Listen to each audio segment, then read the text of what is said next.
Hey you! What's good? Today I will talk a little about myself. I have an addiction. And it's today I finally realized it. Years now. Hell, even a decade at this point in time. I've been enslaved without even recognizing it. And like with any other substance, it's the part of admitting that you have a problem before you can get better. Let's get it. There are many addictions. Drugs, alcohol, smoking, porn. Mine is a different breed.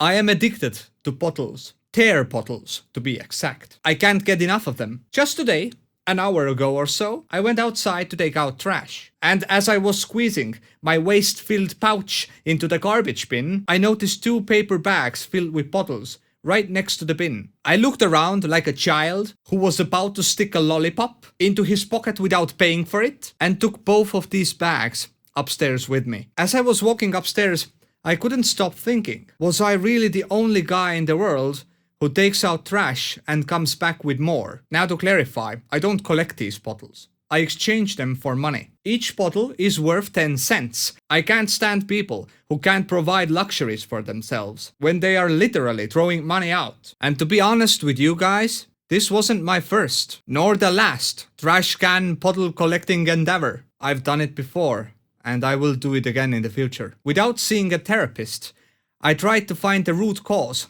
of my problem, to get some clearance for my addiction. And like a scope flare in Call of Duty, the truth was shined right into my eyes. It all started 11 years ago, when my life plans had been shattered by friends who I trusted. I was disposed like a used toilet paper in the woods, and I had to start all over. From zero. I was taken in by a company who provided operation services for machines that collected bottles. I was responsible for cleaning the machines and keeping them operational at all times. I had about 10 to 15 locations in the city. Each time a machine filled up, I had to drive there and basically clean it, empty the disposal bin and restart the machine. If a bum tried to cheat the machine, I had to be there as fast as Sonic the Hedgehog to get the perp. And if someone had taken a huge shit on the floor, I had to clean it up. I had to do it twice in my career. There is nothing more satisfying in a cold winter evening to scrape a man-made melon-sized pile of diarrhea from the floor in a room not bigger than a phone booth. What added even more color was the flattering odor and the difference of textures between frozen on the floor and still warm parts. I also had to mend the machine when drug addicts, like 5 of them, were shooting up in the same room. Fun times. I wasn't going to throw them out because I was about to get stabbed or needled. I didn't want any of those. Now, every bottle put inside the machine went into the press, squeezing them into this paper scrapper-like rolls. But not all bottles flew into the press. Sometimes the machine got clogged as few bottles ricocheted away, filling the small area under the hood with empty bottles. It didn't take long when I discovered that I can collect these bottles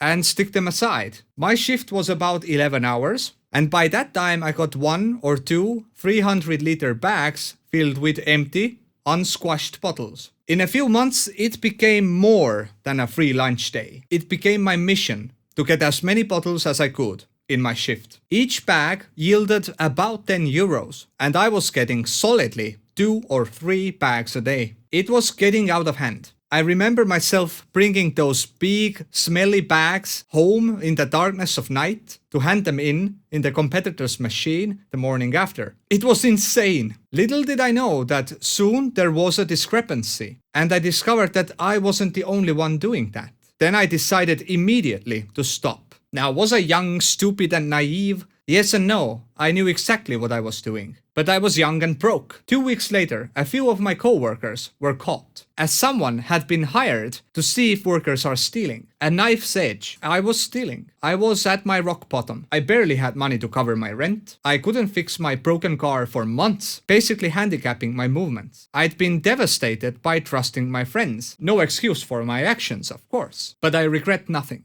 Man's gotta do what a man's gotta do, but do it with brains. All this money I got, collecting empty bottles, helped me and my girlfriend to start 2 successful businesses. I was also fired a month later because one of my co-workers, named Melis, had befriended a new boss and shit-mouthed me behind my back. But Melis acted as a friend when we were together. His shift started when mine ended, and there was never any talk me leaving work undone. On the contrary, I did my job exceptionally well because I had more to gain from working machines. The day I was fired, I cried. I remember it vividly. This was one of the most horrible days I've lived through, ever. Everything went wrong that day. I almost got even beaten up. I was so devastated that I couldn't walk properly. So I had those jeans with a huge side pocket. I put my phone there, and as I was walking by a parking car, that phone in my pocket kinda touched the car. And the guy who came out was like, "What are you doing? You're demolishing my car. I will beat you up." And I was like, I am so sorry. I am so sorry. Whatever I need to do, I will do it. This guy kept yelling, and as I was like lower than the grass, I felt at this moment, this guy kind of eased up and saw like I was really sorry. And I was sorry. I was sorry that the world was shit to me. Now, what have I learned about my addiction? Some are good, some are bad, but do whatever feels right in your heart. And do everything for you first. Always remember that sadly you're replaceable, and you yourself need to build the foundation for that time when the shit really hits the fan. I'm SillyLlamaz, and thanks for watching. Till next time.